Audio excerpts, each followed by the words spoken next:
Hi, everyone. Welcome back. It's Denise from Adobe Books on this Sunday, August 2nd. And I want to give everybody an update, books I'm reading, books I've finished, and plans for August. So let's get started with what I finished. So everyone knows that I've been reading through Dante's Divine Comedy. And last month I finished Inferno, and I talked about the pretty covers. And then I ordered Purgatory with a matching pretty color, a pattern actually.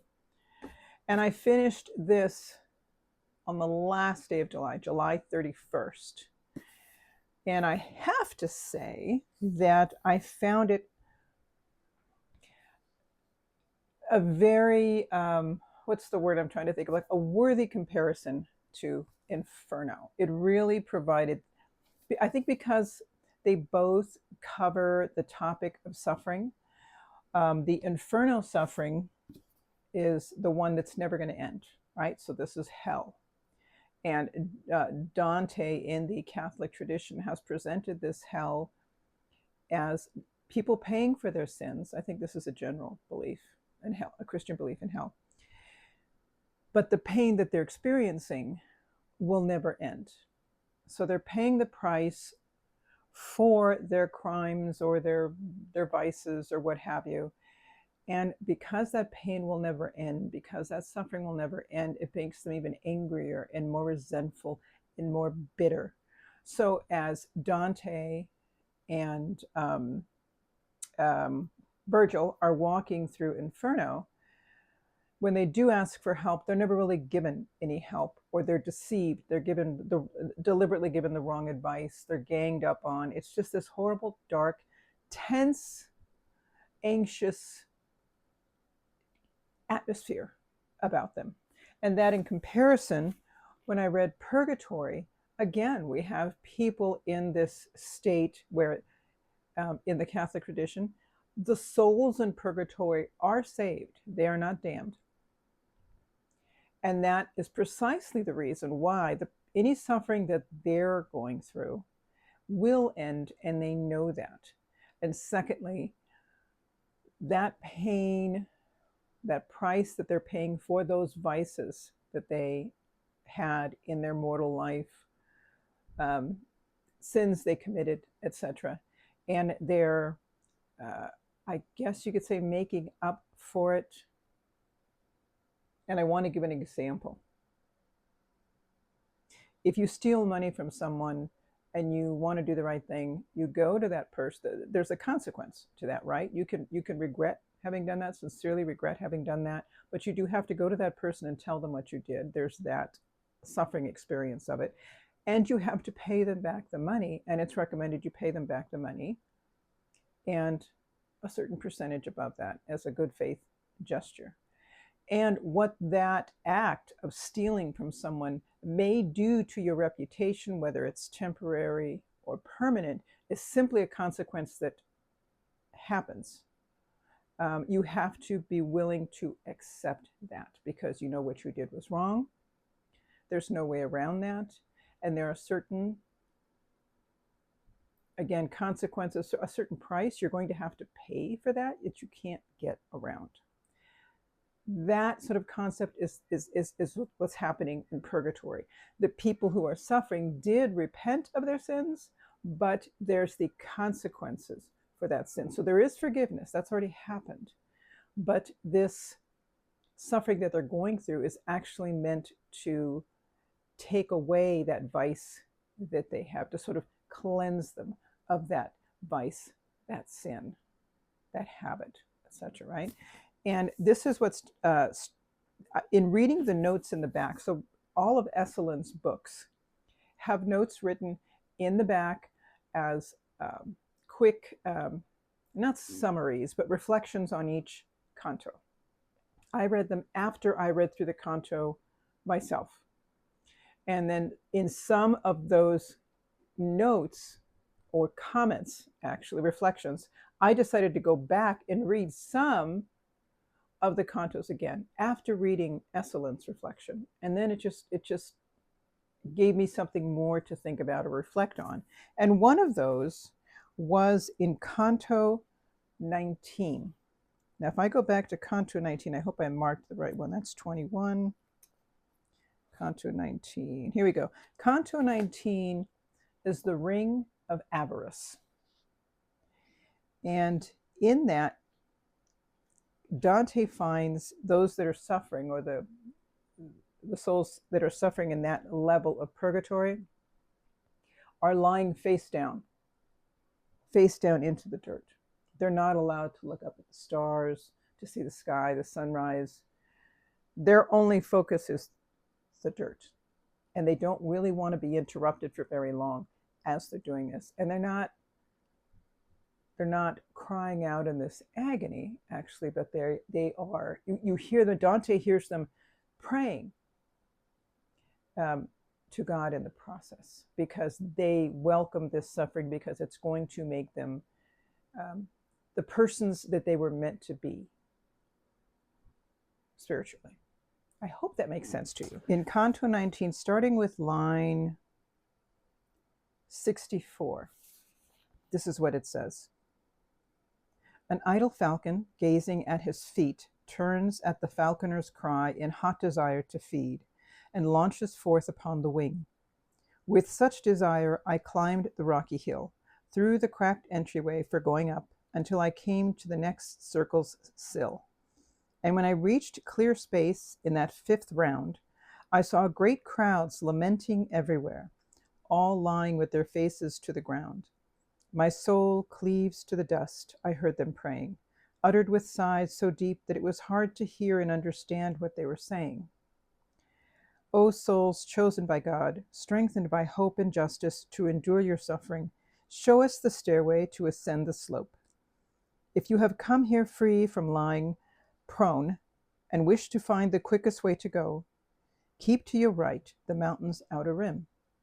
So begged the poet, and such was the response from a short way ahead, and by the sound I noticed who the hidden speaker was, and turned my eyes to the eyes of my Lord, speaking to Virgil, who made a cheerful sign that he agreed, reading what my look asked without a word. When I could do as my good judgment would, I took myself to that created being whom I had noted by his words, and said, Spirit, whose weeping ripens that good fruit without which one cannot return to God, pause in your greater task to hear my suit. Say who you were, why the backs of this crowd must face the sky, and if you'd have me do some favor for you back there in the world from which I've come, alive. Why heaven has here turned us about, said he, you'll learn. But first, no, I succeeded to St. Peter's chair. So this person he's speaking to had actually been a pope in his mortal life. Between Sestri and Chiaveri descend the waters of a lovely stream whose name is blazoned on our coat of arms. 1 month and a little more, I felt the mantle's weight on any man who'd guard it from the mud, so heavy that all other burdens seemed feathers. Alas, how late I was to turn, but when I had been made shepherd of Rome, then I discovered how the life I'd led was a cheat, for it could not still the heart, nor from its highest reaches could one climb. So for this life, I felt the flame of love. A miserable soul until that time was I, severed from God, consumed in greed. Now I am punished here, as you perceive. What avarice does is manifested here by the purgation of the souls turned round. No pain upon the hill is more severe. For as our eyes were never raised on high, but fixed themselves upon the things of earth, here justice humbles them to touch the ground. As avarice quenched the love we should have borne for all good things, and made us lose our labor, so justice holds us here within its clench, taken and bound in shackles hand and foot, and as long as our righteous Lord may please, we'll lie immobile, stretched upon the earth. I wished to speak. I'd fallen to my knees, but when he heard the rustling at his side, aware of my attempted reverence, he said, What causes you to bend so low? And I replied, Your place is dignity. My conscience bit me back for standing so. Straighten your legs, my brother. Rise and stand. Make no mistake. With you and every man, I am a fellow servant of one power. Had you but read the Holy Evangelist correctly, where he says they neither marry, you'll see why I've spoken so to you. Now, please, be on your way, no longer tarry. Your pausing here disturbs me in my weeping, the tears that ripen what you've spoken of. I have one niece, Alighieri, back on earth, good in herself, unless my family should teach her to be wicked by their ways. She alone in the world remains to me. So in this scene, Dante is speaking to the man who used to be Pope, and it was Adrian V, who only occupied the papacy for 38 days. And in this scene where Dante wanted to, because he's a Catholic and he's realizing that this soul used to be the Pope, Dante, of course, wants to bow his head, show his respects to the Pope, but this soul of the former Pope says, don't do that. We both serve the same God. So this former Pope, this soul, is being humbled. So he no longer is looking at his power and the greed to hold on to that, whatever. He can't stand that anymore. And all he wants to do is to pay what he rightfully owes, if you will, for that selfishness and for that greed by returning to the ground, lying down, face down on the ground. Why the ground? And this is the comment that the translator, Anthony Esselin, says. Remember, man, that thou art dust. Priests used to say, echoing the curse laid upon Adam as they marked foreheads on Ash Wednesday. Man is dust and will return to dust, but has a heart that aspires to the fulfillment of its deepest love. What then, if a man should, being dust and destined to return to dust, fix all of his desires upon dust? More than folly, it seems a kind of unimaginative immobility, well demonstrated by the poor souls lying prone in the ring of avarice. So they're being humbled. And Anthony Esselin is bringing up the phrase that is said on Ash Wednesday as the priest puts the ashes on the forehead. He says, remember, man, dust you are, and to dust you shall return. And then we have the ashes on the forehead. And this is the reminder that's been given to those who were guilty of avarice as they lie face down, facing dust, as a reminder, this is what you are. This is what you're returning to. This is what you worshipped, dust, things, material stuff.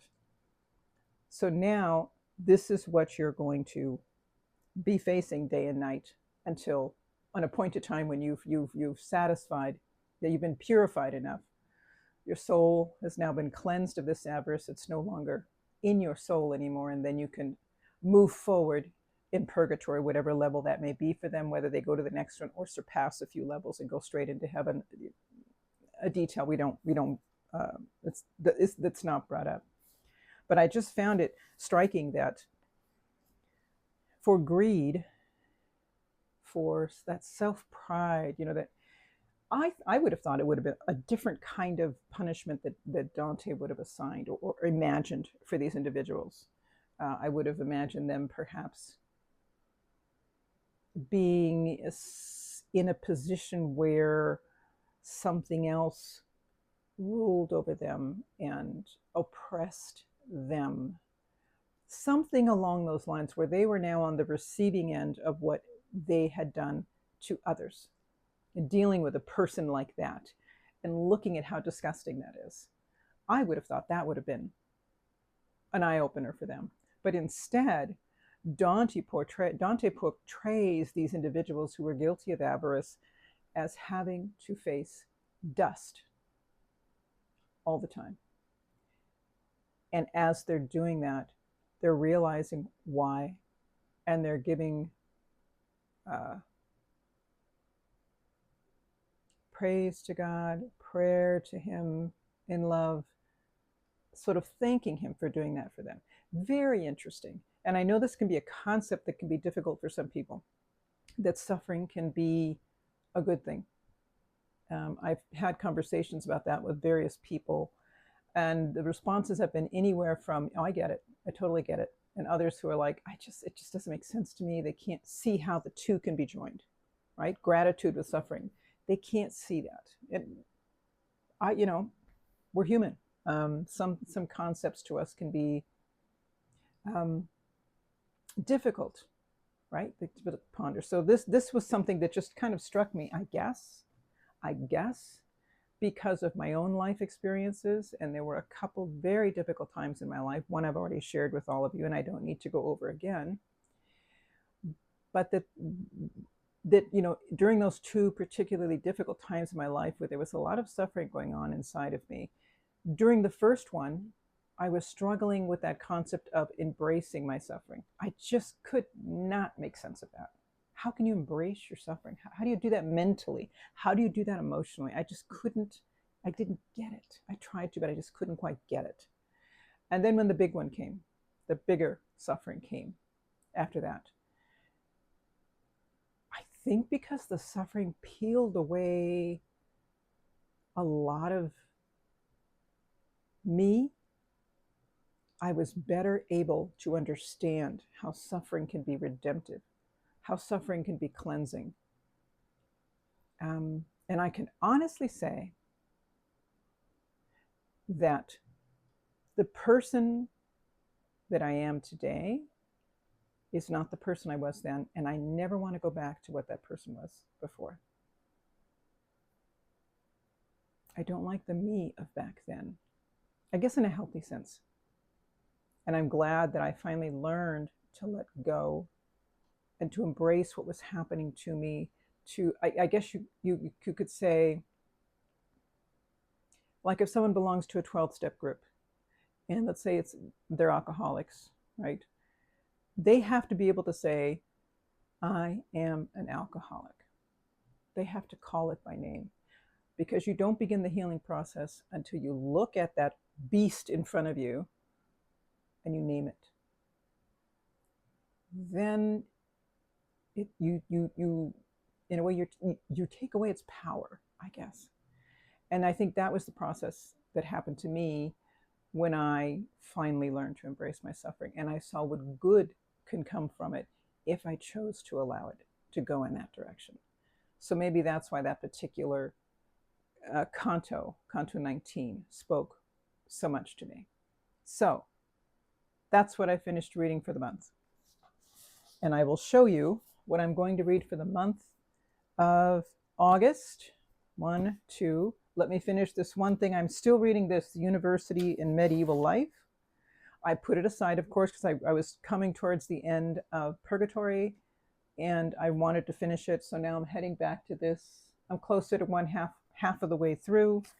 This will be my priority. I'll finish it in just a few days. And then I'm going to move on to the next book in the Divine Comedy, which is Paradise. And you notice it's a totally different cover. I already showed you how disappointed I was that they didn't continue with the original cover that they'd chosen.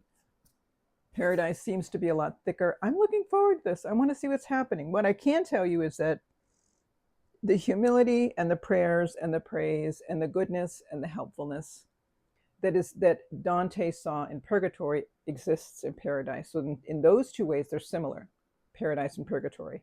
And with the suffering, Purgatory and Inferno are similar. So wanted to note that. I'll be reading Paradise. I plan to finish this by the end of August, and then I can move into the next book that I want to get into for the Middle Ages. One of them I'm considering, which I showed previously, is to perhaps choose some authors, some readings in the Norton Anthology of English literature. This one has to do with the Middle Ages. When I get to this, of course, I'll tell you which ones I read and I'll talk about them a little bit. And then the other one that I'm also going to explore is the Norton Anthology of World Literature, going into the right time period and picking some non-European authors, authors I haven't heard of. I want to explore those as well. So I'll go over those later. Now, the book that I'm also going to be reading for the month of August is Moby Dick by Herman Melville. Never read it before, never read anything from Melville, except what I read in the month of, I think it was June. Was it June? And I finished it in July. was his other book, Billy Budd. I think that was July. And that was to sort of get my brain used to Melville's writing. Now I'm going to tackle this. I plan to finish this in August because my book group is going to get together again after a summer break in September. And we had two big books to choose from. One of them was Moby Dick, and the other one is from, I don't remember now, but I'll put it on the screen so you can see it. That was the other book that we had to choose from. And I really wanted to choose a classic. So let's see if I can finish this in a month, being the slow reader that I am. And I think that is it, people. There's more to post, which I'll post later. I just wanted you guys to know where I'm at. And I'm glad I got to hang out with you today. Thank you to all my subscribers. I truly appreciate you and the feedback that you send me. I look forward to seeing you all again in just a few days. Take care. I love you all. Bye-bye.